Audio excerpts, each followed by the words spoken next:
2029 தேர்தல் மோடி வேணுமா மோடி வேண்டாமா அப்படிங்கிறது தான். பிஜேபி வந்துடக்கூடாதுக்காக நாங்கள் போய் ஒரு ஆதரவு கொடுத்தோம். அந்த ஆதரவு அடிப்படையில் எங்களுக்கு உள்ளபடி எங்களுக்கு ஒரு வாய்ப்பு வந்து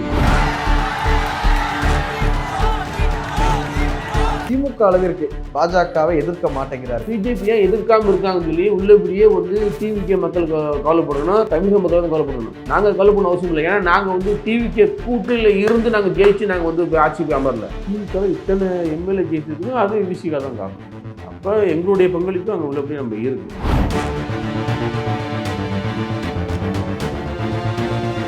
திரையுலகத்திலேருந்து நிறையா நடிகர்கள் வந்து கட்சி ஆரம்பிக்கிறத நம்ம பார்த்துருக்கோம். கடந்த காலங்களிலேயே நடிகர் தனுஷ் அவர்கள் அரசியலுக்கு வரலாம் அப்படிங்கிற ஒரு விஷயத்தை பார்க்கப்படுது. என் குடும்பம், என் அசுர குடும்பம்.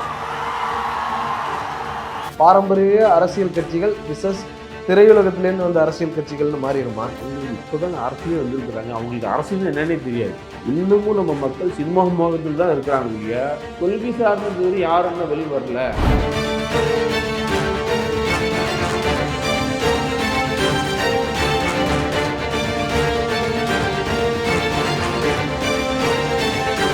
ஓம் நம சிவாய. ஜெய் தங்கம் விற்று ஃபாஸ்டா பணம் பெற fast money gold 9655796557. Periyar Maniammai Institute of Science and Technology, Tanjavur. BTech Biotechnology with specialization in computer science and biology. Every season begins with KBG Trips. Travel without stress. Think holidays. Think KBG Trips. Red நூல் தமிழ் நேயர்கள் அனைவருக்கும் வணக்கம். இன்று நாம் சந்திக்க போகும் சிறப்பு விருந்தினர் விடுதலை சிறுத்தைகள் கட்சியின் தொழிலாளர் விடுதலை முன்னணி மாநில செயலாளர் திரு இசையமுதன் அவர்கள். சார் வணக்கம். வணக்கம். எப்படி இருக்கீங்க? நல்லா இருக்கிறேன். Okay sir. திருமுருகன் காந்தி உங்களுடைய நண்பர் தான். அவர் கூட என்ன சொல்லியிருந்தார் அப்படின்னா, இந்த நிகழ்ச்சியை புறக்கணிக்கிறீங்க, அங்கே மனோமணியம் சுந்தரனார் பல்கலைக்கழகத்தில் நடக்கக்கூடிய நிகழ்ச்சியை புறக்கணிக்கிறீங்க.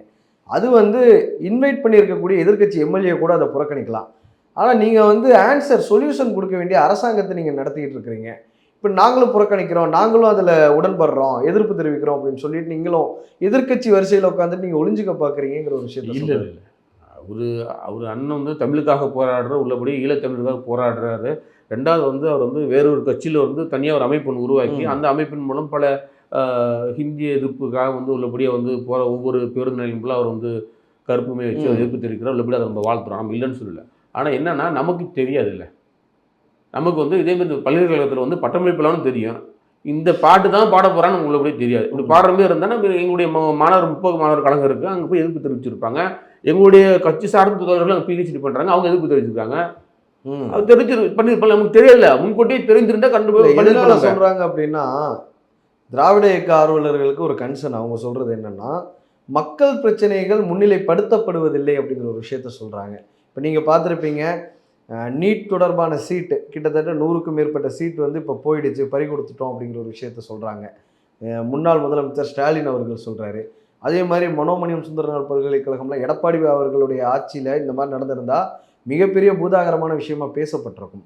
இப்போ நீங்களும் பார்த்துருப்பீங்க, டெல்லியில் நடந்த அந்த கரப்பாம்பூச்சி ஜனதா கட்சியோட போராட்டத்தில் உங்களுடைய தலைவர் பொதுச் செயலாளர் 2 எம்பிக்களும் போய் ஆதரவு தெரிவித்தாங்க.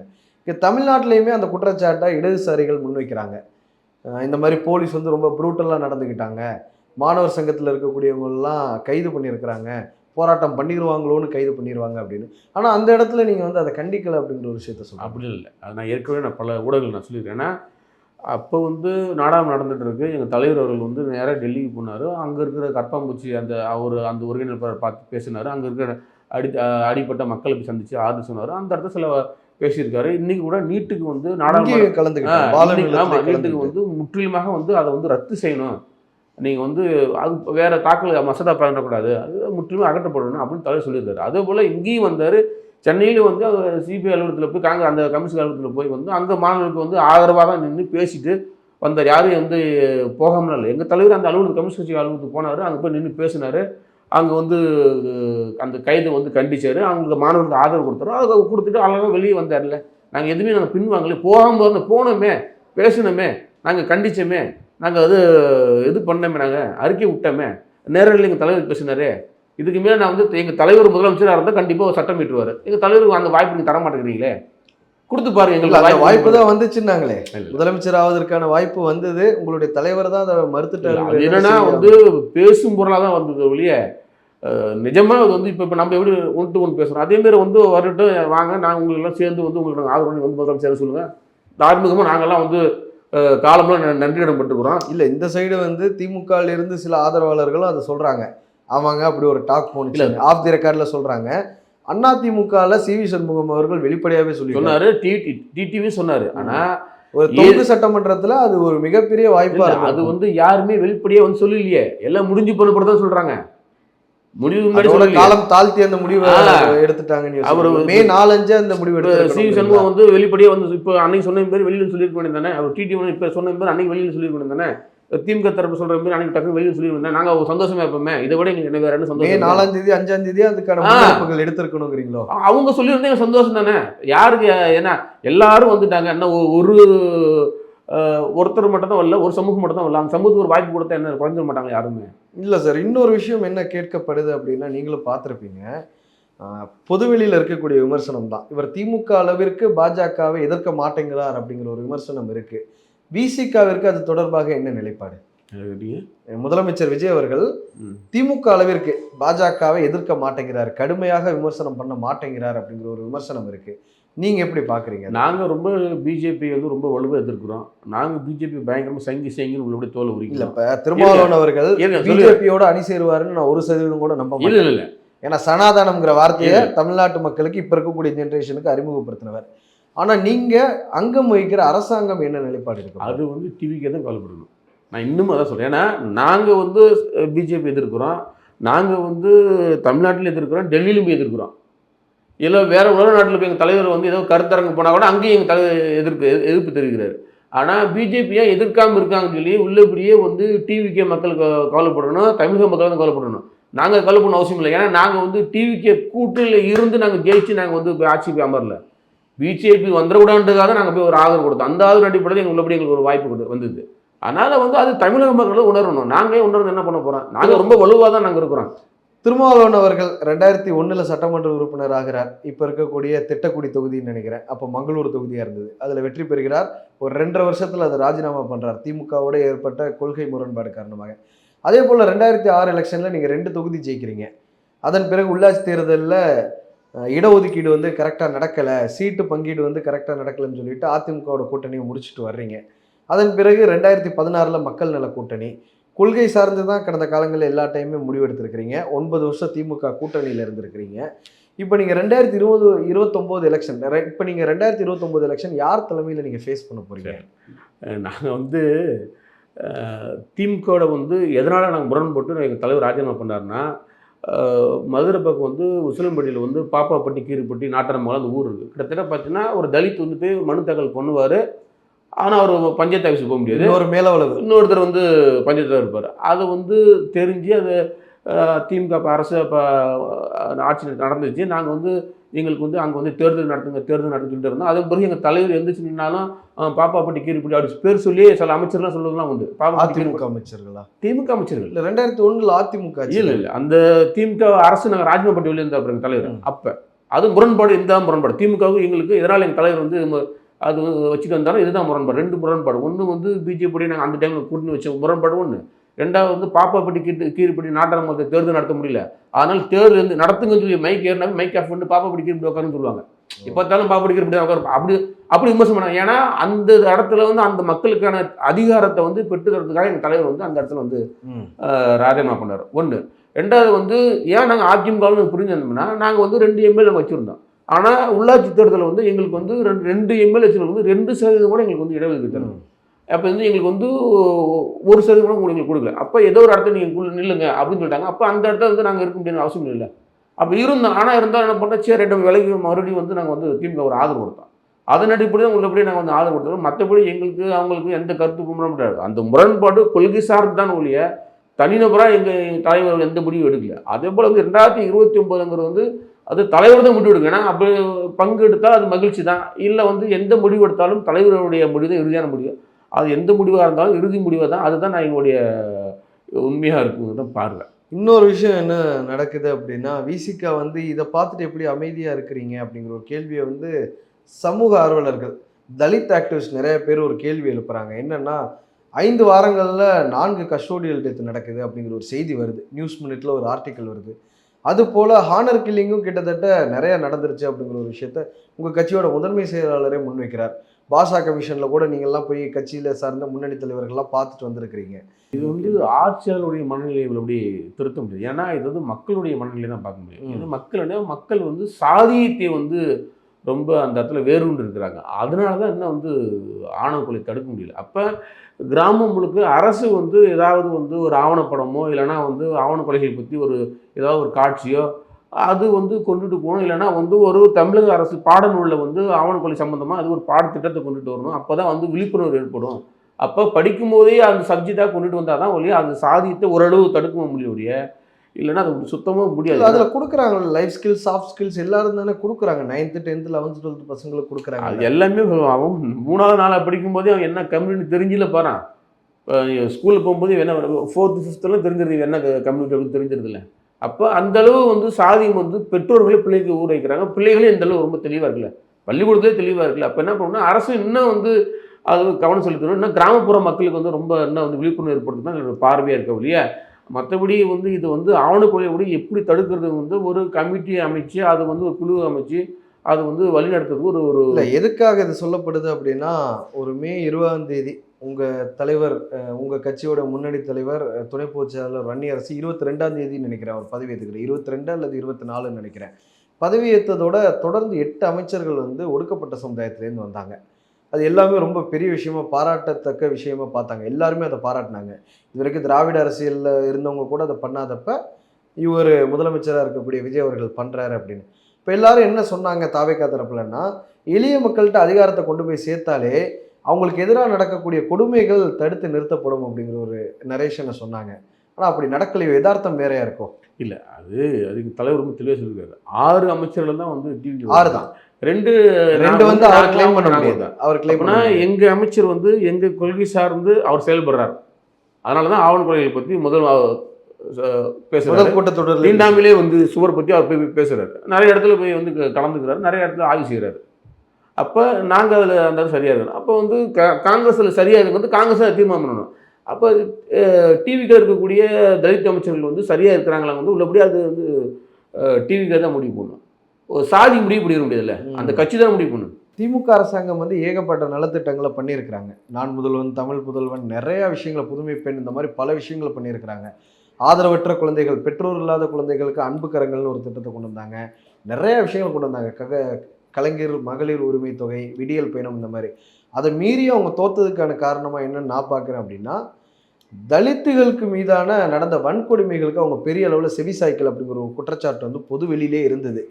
தூய்மை பணியாளர்கள் விஷயமா இருக்கட்டும், இல்லை ஆணவ கொலை விஷயமா இருக்கட்டும், இல்லை கஸ்டோடியல் டெத் விஷயமா இருக்கட்டும், பெரிய அளவில் ஒடுக்கப்பட்ட சமுதாயம் பக்கத்தில் அவங்க நிற்கலை அப்படிங்கிற ஒரு குற்றச்சாட்டு தான் அவங்க மேலே வச்ச பிரதான குற்றச்சாட்டு. தலித் ஓட்டு வந்து அப்படியே வேற ஒரு பக்கம் ஷிஃப்ட் ஆனனால தான் வட தமிழ்நாட்டில் அவங்க மிகப்பெரிய தோல்வியை சந்திச்சிருக்காங்க. வட தமிழ்நாட்டில் ஜெயிச்சிருந்தாலே இன்றைக்கி திமுக ஆட்சி இருந்திருக்கும். இந்த அரசுலையும் அது நடக்குது அப்படிங்கும்போது அதை எப்படி எடுத்துக்கிறது? அதுதான் இல்லை, அது அப்படின்னு இல்லை. அந்த குற்றச்சாட்டு அது உண்மையாக இருந்து உள்ளபடி அது வந்து வரவேற்கத்தக்க செயல் தான் அது. ஆனால் திமுகவில் இத்தனை எம்எல்ஏ ஜெயிச்சதுக்கும் அது விசிகா தான் காரணம். அப்போ எங்களுடைய பங்களிப்பு அங்கே உள்ளபடி நம்ம இருக்குது. ஆனால் என்னென்னா வந்து எந்த சமூகமாக இருந்தாலும் எந்த கட்சியாக இருந்தாலும் அவங்க வந்து ஒரு பிரிவினையாக தான் வந்து பார்க்குறாங்க இல்லையா. மற்றபடி இவங்க அது சரியா இது சரியாங்கிறது அதை பார்க்க மாட்டேங்கிறாங்க. ஏன்னா எல்லா மக்களும் வந்து ஒவ்வொரு கட்சியிலுமே இணைகிறாங்க. எங்கள் சமூகம் சார்ந்த மக்கள், பட்டியல் மக்கள் மட்டும் போனதை மட்டும் இந்த சமூகம் போயிடுறாங்க அப்படின்னு வந்து ஒரு குறிப்பிட்ட கேள்வி கேட்கறது ரொம்ப அது வந்து அந்த மாதிரி ஐசோலேட் பண்ற மாதிரி இல்லை இந்த கொஸ்டின். ஆனா தொடர்ந்து நடந்துகிட்டே இருக்கு அப்படிங்கிறது தான். இல்லை, அது டிவிகே ஆட்சிக்கு வந்தாலும் அப்படிதான் நடக்கும். அது வந்து டிஎம்கே ஆட்சி வந்தாலும் அப்படி தான் நடக்கும். இல்லை வந்து ஏடிஎம்கே ஆட்சி வந்தாலும் யார் ஆட்சிக்கு வந்தாலும் தலித் விரோதமான ஆட்சி தான் வரும். ஏன்னா தலித் என்னைக்கு வந்து பட்டியலின மக்கள் இருந்து ஒருத்தர் எப்படி முதலமைச்சர் இருக்கார வரைக்கும் அந்த பிரச்சனை வந்துகிட்டே தான் இருக்கும். அதனால உட்கார்ந்தாலுமே அந்த பிரச்சனை சரி செய்யப்படுமா? ஏன்னா யூபியில் இப்போ சாதிய ஒடுக்குமுறைகள் இல்லையா என்ன? மாயாவதி 2 முறை முதலமைச்சராக இருந்தாங்க, பாஜக ஆதரவோடு இருந்தாங்க, பாஜக ஆதரவு. மாயாவதி அவங்க வந்து 2 முறை இருந்தாங்க இல்லைன்னு சொல்லி அவங்க வலதுசாரி சிந்தனை கொண்டவங்க. ஆனால் இடதுசாரி சிந்தனை கொண்டவங்க எங்கள் கட்சின்னு ஒன்று இருக்குல்ல, ஒருத்தர் எங்களுக்கு கொடுத்து பாருங்க, நாங்கள் இந்த மக்களுக்கு நாங்கள் என்ன சார் கேட்டு பாருங்க. ஓகே சார், ஊழலை ஒழிக்க வேண்டுமா, மதவாதத்தை ஒழிக்க வேண்டுமா அப்படின்னா முதன்மை பொருளாக இருக்க வேண்டிய விஷயம்னு விசிகா வந்து மதவாதத்தை ஒழிக்க வேண்டும்னு தான் சொல்லும். ஊழல்ங்கிறது வந்து லாங் டர்மாக இருக்கக்கூடிய விஷயம். அது வந்து மக்களை அன்றாட வதைக்கக்கூடிய விஷயமா இருந்தாலும் கூட அதை விட கொடுமையானது மதவாத விஷயம்னு நீங்கள் சொல்லுவீங்க. 2029 தேர்தல் மோடி வேணுமா மோடி வேண்டாமா அப்படிங்கிறது தான். ஒரு பக்கம் வந்து ஸ்டாலின் அவர்கள் மோடியை கடுமையாக விமர்சனம் பண்ணுறார். இதை நீங்கள் இறுதி கேள்வியாக கூட எடுத்துக்கலாம். மோடி அவர்களை வந்து கடுமையாக விமர்சனம் பண்ணுறார். இப்போ காக்ரோச் ஜனதா பார்ட்டி மேலே போலீஸுக்கு தடியடி நடத்தினதை கண்டிக்கிறார். இன்னொரு பக்கம் வந்து பாஜகவை போதிய அளவில் விமர்சனம் பண்ண மாட்டேங்கிறார் விஜய் அப்படிங்கிற ஒரு குற்றச்சாட்டு இருக்குது. விசிகா இந்த ரெண்டு பக்கத்தில் எந்த பக்கம் நிற்க போகுது? மோடி வேணாம்ங்கிற விஷயத்தில் மோடியை கடுமையாக எதிர்க்கக்கூடிய ஸ்டாலின் அவர்கள் பக்கம் நிற்க போகுது 2029. முன்பு கேட்ட கேள்வியோட தொடர் கேள்வி தான். இல்லை, நாங்கள் ஜனநாயக ரீதியாக கொள்கை சார்ந்து எந்த முடிவு எடுத்தாலும் அந்த பக்கம் தான் இன்றைக்கி இருக்க போகிறோம். அந்த முடிவு எங்கள் தலைவர் தான் இறுதி முடிவாக இருக்கும். அதனால் வந்து நாங்கள் வந்து இந்த பக்கம் நிற்க போகிறோமா அந்த பக்கம் நிற்க போகிறோமா எல்லாமே எங்கள் தலைவர்களுக்கு தெரியும். அதனால் நம்ம எடுத்தவங்க வந்து நம்ம பேச முடியாது. அதுக்கான நேரம் என்ன இருக்குது, எவ்வளோ காலம் இருக்குது, அந்த நேரத்தில் வந்து எவ்வளோ நாள் என்ன பாலிடிக்ஸில் ஒரு நாளே பெரிய நாளும்பாங்க. இல்லை அது சொல்கிறது உண்மை. ஆனால் வந்து நேரம் இருக்கும்போது வந்து எது நிரந்தரம் எது சுதந்திரங்கிறது போது நம்ம அது நாளடைவில் தெரிஞ்சிடும். ஏன்னா ஒரு முக்கியமான ஒரு சொல்லாடலுங்கிறதுலாம் அது தலைவர் பயன்படுத்தக்கூடிய சொல். அதெல்லாம் நம்ம எளிதாக நம்ம பயன்படுத்திடக்கூடாது. அது அதனால தான் சில பேர் சொல்லி மாட்டிக்கிறாங்க. அதனால் வந்து சில தலைவருக்குன்னு சில இடம் இருக்குது. அந்த இடத்துல வந்து நம்ம போய் கொஞ்சம் சீண்டல் பண்ண விடுறதுனா அடுத்த கட்டமாக நீங்கள் சொல்லுங்கள். அதனால் அந்த இடத்துல வந்து நான் வந்து தலைவர் தான் வந்து சொல்லணும். ஏன்னா எனக்கு தெரியும் தலைவர் எந்த பக்கம் நிற்பாருன்னு தெரியும், தலைவர் எந்த பக்கம் போவார்னு தெரியும். ஆனால் வந்து அதை நம்ம சொல்லக்கூடாதுல்ல, அது நம்ம தனி மணி சுதந்திரம். ஆனால் வந்து தலைவர்னு இருக்காரு, அவர் தான் அதை சொல்லணும். திரையுலகத்திலேருந்து நிறையா நடிகர்கள் வந்து கட்சி ஆரம்பிக்கிறத நம்ம பார்த்துருக்குறோம் கடந்த காலங்களிலேயே. அண்ணா, கலைஞர் அவர்கள், எம்ஜிஆர் அவர்கள் திராவிட இயக்கத்திலேயே அந்த பாரம்பரியம் இருந்திருக்கு. ஜெயலலிதா அவர்கள் இருந்திருக்காங்க, விஜயகாந்த் அவர் இருந்திருக்கிறாரு, பாக்யராஜ், ராமராஜன், டிஆர், இவங்க எல்லாமே அரசியலில் அப்பப்போ வந்து போயிருக்கிறாங்க. இதையுமே நம்ம பார்த்துருக்குறோம். இப்படி இருக்கக்கூடிய சூழலில் இப்போ விஜய் அவர்கள் வந்து ஆட்சியை பிடிச்சிட்டாரு ஒரு 2 வருஷம் கேப்பில். தனுஷ் அவர்கள், நடிகர் தனுஷ் அவர்கள் அரசியலுக்கு வரலாம் அப்படிங்கிற ஒரு விஷயத்தை பார்க்கப்படுது. போயஸ் கார்டனில் நீங்களும் பார்த்துருப்பீங்க, அவருடைய பிறந்த நாளுக்கு வாழ்த்து சொல்வதற்காக இளைஞர் பட்டாளம் அந்த சைடும் திரண்டு போயிருக்கு. இது எப்படி எடுத்துக்கிறது? 2031, 36 இனி எல்லாமே வந்து ஒரு கடுமையான காலகட்டமாக இருக்குமா தமிழ்நாட்டில்? பாரம்பரிய அரசியல் கட்சிகள் விசஸ் திரையுலகத்திலேருந்து வந்த அரசியல் கட்சிகள்னு மாறிடுமா? அப்படி இல்லை. என்னன்னா அண்ணா ஆட்சி ஓராண்டு தான் நடந்துச்சு. ஆனால் அந்த ஓராண்டு பிறகு வந்து கலைஞர்கள் வந்து அந்த ஆட்சியை தக்க வச்சுட்டார். ஆனால் அதுக்கு 3 மாதத்துக்கு முன்னாடியே வந்து அவர் கட்சியை கழிச்சு உடனே வந்து அவர் வந்து ஆட்சியை தக்க வச்சுட்டார். என்னைக்கு வந்து திமுகவில் வந்து எம்ஜிஆர் வந்தாரோ, எம்ஜிஆர் வந்து முதலமைச்சர் இருந்துகிட்டே இருந்தார். அந்த ட்ரெண்ட் செட் ஆனது அந்த எம்ஜிஆர் மறைவுக்கு பிறகு மறுபடியும் திமுக ஆட்சிக்கு வருது. அதன் பிறகு வந்து மறுபடியும் வந்து ஜெயலலிதாவும் ஜானகியம்மாவும் வந்து ரெண்டு இரு துருவங்களாக இருந்தாங்க. என்னைக்கு ஒன்றா இணைஞ்சு ஜெயலலிதா அம்மா கையில் வந்து ஆட்சி இருந்துச்சோ அன்றைக்கி திமுக கையில் ஆட்சி இல்லை. அதன் பிறகு பார்த்தீங்கன்னா மறுபடியும் வந்து ஊழல் வழக்கில் அம்மா போயிடுறாங்க. அதன் பிறகு பார்த்தீங்கன்னா கலைஞர் கையில் கண்ட்ரோல் வந்துடுது, திமுக ஆட்சி வந்துடுது.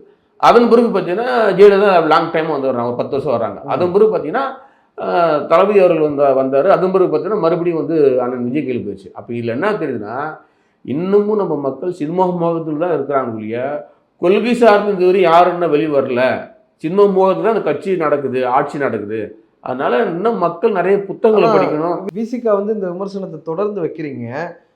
என்னன்னா சினிமா முகத்தில் மக்கள் ஓட்டு போடுறாங்க அப்படின்னு. அப்படி ஓட்டு போட்ட ஒரு பக்கத்தில் தானே நீங்களே இப்போ இருக்கிறீங்க. அந்த விமர்சனம் வருதில்ல? ரைட், 2 விஷயமா பேசுவோம். ஒன்று வந்து மிகப்பெரிய உச்ச நடிகர், அவர் முதலமைச்சர் இவங்க கொடுத்தா இவங்க முதலமைச்சர் ஆயிடுவார், அந்த ஒரு வாய்ப்பை அந்த பேர் புகழ் நாங்கள் எடுத்துக்கணுன்றதுனால ஒரு வாய்ப்பு கொடுத்தோம். ஒன்று.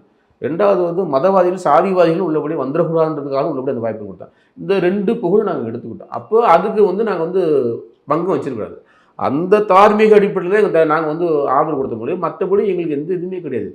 சினிமா மிகுது எங்களுக்கு மோகமே கிடையாது. எனக்கெல்லாம் திருவிழாடுறதும் படமே, அது படமே நான் பார்க்கல, தியேட்டரில் போய் நான் போய் பார்க்கல. நான் என்ன சொல்லுவேன், நான் சொல்லுங்க பார்ப்போம். அன்பு இளவல், உங்கள் விசிகாவுடைய அன்பு இளவல் ரஞ்சித் அவர்கள் இந்த அரசு மேலே பெரிய குற்றச்சாட்டுகள்லாம் முன்வைக்கிறார். என்னென்னா, டெல்லியில் அந்த போலீஸ் அப்படி பண்ணுதுன்னா இங்கே இருக்கக்கூடிய விஜய் அவர்கள் தலைமையிலான ஹோம் மினிஸ்டரில் இருக்கக்கூடிய போலீஸும் அதே மாதிரி தான் மாணவர்களை ஒடுக்க பார்க்குது அப்படிங்கிற ஒரு விஷயத்த சொல்கிறார். 8 அமைச்சர்கள் கொடுத்து என்ன பயன் அப்படிங்கிறாங்க. ஏதாவது அவங்க தலித் இஷ்யூக்காக குரல் ரைஸ் பண்ணுறாங்களா அப்படிங்கிற ஒரு விஷயத்த கேட்குறார். இதை எப்படி நீங்கள் பார்க்குறீங்க? அவர் சொல்கிற வார்த்தை என்னென்னா, வன்னியரசு தோழர் மட்டும்தான் உண்மையிலே உளப்பூர்வமாக பணியாற்றுறார், இந்த சமுதாயத்துக்கு ஏதாவது ஒன்று பண்ணணும்னு. மீதி 7 அமைச்சர்களும் பெருசாக எந்த லெவலையுமே தலித்த இஷ்யூஸ்க்கோ இல்லை தலித் மீது நடக்கக்கூடிய அட்ராசிட்டிஸ்க்கோ குரல் கொடுக்க மாட்டேங்கிறாங்க அப்படின்ற ஒரு கன்சர்னை வெளிப்படுத்தியிருக்கிறாங்க. அவங்களுக்கு இப்போ தாங்க அரசியலே வந்திருக்கிறாங்க. அவங்களுக்கு அரசியல் என்னன்னே தெரியாது. அவங்க ஒரு ரசிகர் வந்தாங்க, இப்போ டக்குன்னு ஒரு ஆட்சி கொடுத்துட்டீங்க, அவங்க இப்போ நீங்கள் மந்திரியாக இருக்கிறாங்க. இப்போ அவங்களுக்கு எப்படி தெரியும், என்ன அரசியல் எப்படி தெரியும்? இப்போ தான் வந்திருக்காங்க, போக கற்றுக்குவாங்க. அதை நம்ம அப்படி தான் நம்ம பார்க்குறோம். அவர் அண்ணன் ரஞ்சித் அவர்கள் வந்து உள்ளபடி அந்த வார்த்தை சொன்னது வந்து அது தலைமை தான் முடிவெடுக்கணும். அது வரவேற்பலையாங்கிறது அவர் தான் முடிவெடுக்கணும். நான் தாந்தோணித்தனமாக பேசிட முடியாது. அது வந்து தலைவர் கையில் இருக்குது. அது தலைவர் அதுக்கான படியை சொல்லுவார், நன்றி சொல்லுவார், இல்லைன்னா வந்து கருத்தில் ஏதாவது சொல்லுவார். அது நம்ம அதுலேருந்து நம்ம வெளியே வரதான் நமக்கு இலவலாக இருக்கும். ரொம்ப நன்றி சார், இவ்வளவு நேரங்களுக்காக நேரம் தந்து நேர்காணல் அளித்ததற்கு. ரொம்ப நன்றி. தங்கம் விற்று ஃபாஸ்டா பணம் பெற fast money gold 9655799557. Periyar Maniammai Institute of Science and Technology, Tanjavur. BTech Biotechnology with specialization in computer science and biology. Every season begins with KBG Trips. Travel without stress. Think holidays. Think KBG Trips.